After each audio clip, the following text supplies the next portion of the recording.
Assalamualaikum warahmatullahi wabarakatuh. Perkenalkan, nama saya Rahmi Dwi Maisara dengan NIM 22002135.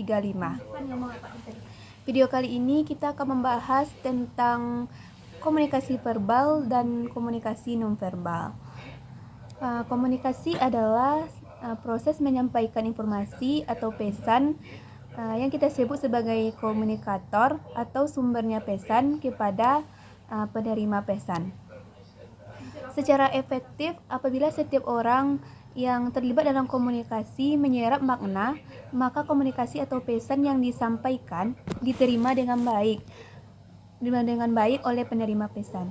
Dan sebaliknya, jika pesan yang disampaikan tidak bisa diterima, maka komunikasi tidak berjalan dengan efektif, sehingga pesan yang disampaikan oleh komunikator tidak disampaikan dengan baik kepada penerima pesan. Bila dalam berbicara atau menyampaikan sesuatu, pasti kita melakukan gerakan-gerakan atau misalnya gerakan tangan, bentuk ekspresi tanpa kita sadari. Mengapa itu bisa terjadi? Dalam komunikasi itu ada komunikasi verbal dan ada juga komunikasi nonverbal. Komunikasi verbal dan komunikasi nonverbal ini memiliki kaitan yang sangat erat. Baiklah, kita bahas dulu apa itu komunikasi nonverbal. Apa itu komunikasi verbal?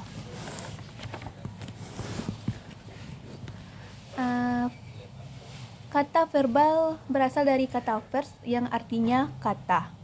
Jadi, komunikasi atau penyampaian pesan dengan menggunakan kata-kata melalui rangkaian kata dan bahasa ke dalam suatu pola yang memiliki arti atau makna yang tertulis maupun lisan. Cara komunikasi ini efektif karena penyampaian pesannya itu tetap sama dan tidak ada satupun yang dirubah. Dari segi penyampaian pun, penyampaian informasi itu sendiri agar orang mengerti dan paham.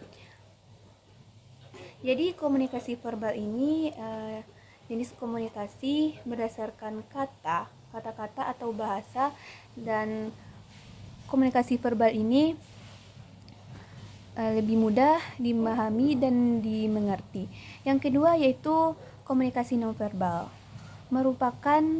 Komunikasi nonverbal adalah komunikasi dengan berbentuk tindakan atau atribut lebih dari penggunaan kata-kata yang dilakukan oleh seseorang atau sumber bahasa atau informasi kepada seseorang dengan melakukan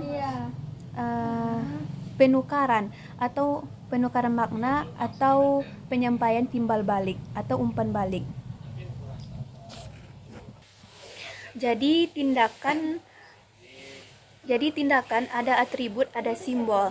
Seperti mimik wajah kita dalam menyampaikan informasi, dan gerakan-gerakan tangan untuk memperkuat informasi yang kita sampaikan. Senyuman juga termasuk ke dalam bentuk komunikasi nonverbal. Setelah kita membahas apa itu komunikasi verbal dan nonverbal, kita bahas dulu apa itu unsur-unsur penting dalam komunikasi verbal.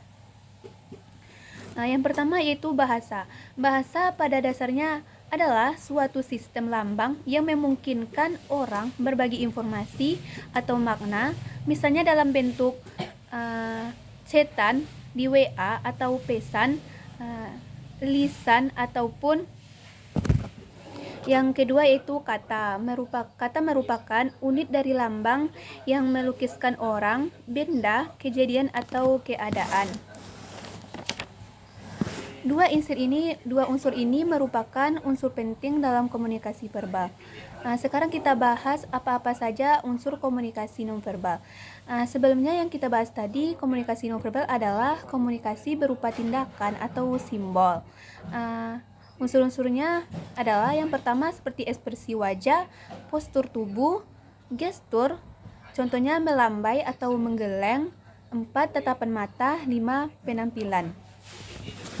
Dalam suatu komunikasi verbal dan nonverbal, kedua komunikasi ini merupakan satu kesatuan, sehingga verbal dilengkapi nonverbal Ketika memanfaatkan nonverbal, verbal menjadi pelengkap, maka sempurnalah komunikasi kita. Ada beberapa kategori komunikasi nonverbal. Yang pertama yaitu pribadi. Artinya kebiasaan seseorang ketika mengedipkan mata. Biasanya hal ini terjadi ketika seseorang merasa gugup. Kedua yaitu budaya. Budaya dimanfaatkan dalam komunikasi nonverbal adalah sebuah kebiasaan pada sekelompok orang atau wilayah tertentu. Misalnya orang Korea yang membungkuk ketika memberi salam. Itu adalah bahasa nonverbal sebagai kategori budaya dan itu hanya berfungsi atau berlaku pada wilayah tertentu. Yang ketiga yaitu profesional. Profesional berarti kebiasaan yang dilakukan pada profesi tertentu. Misalnya kebiasaan bekerja pada level atas atau seseorang yang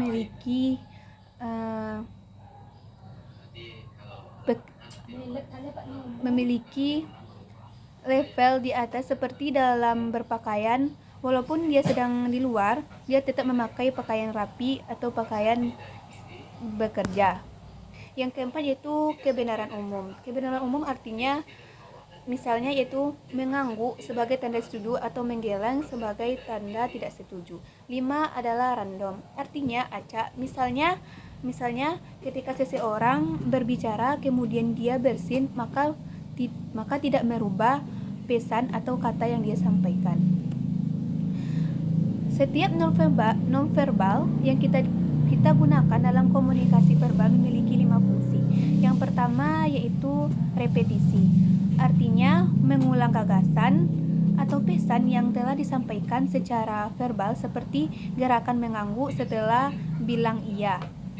Yang kedua yaitu substitusi. Substitusi artinya adalah menggantikan lambang-lambang verbal. Jadi, apa yang diucapkan dalam verbal digantikan oleh nonverbal. Misalnya, melambaikan tangan sebagai isyarat dalam menyampaikan pesan. Atau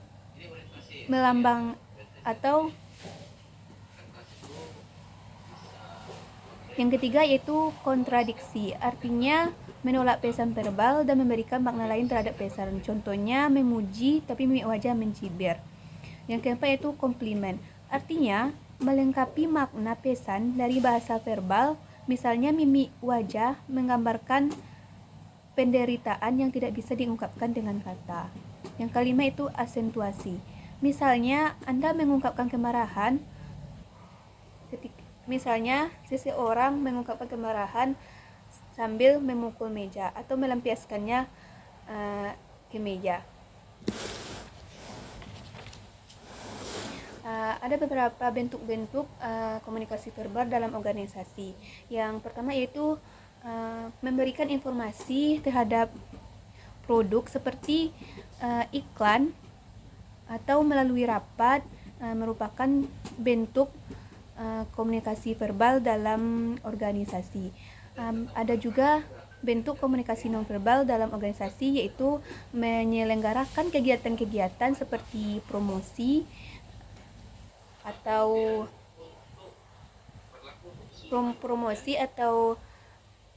kegiatan-kegiatan yang lainnya, memberitahu produk kepada orang lain, itu termasuk ke dalam bentuk komunikasi nonverbal.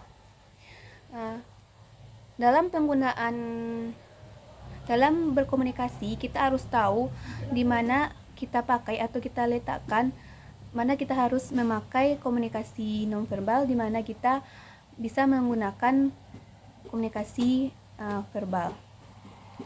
Baiklah, sampai di sini dulu pembahasan saya. Kalau ada kata saya yang salah, mohon dimaafkan. Assalamualaikum warahmatullahi wabarakatuh.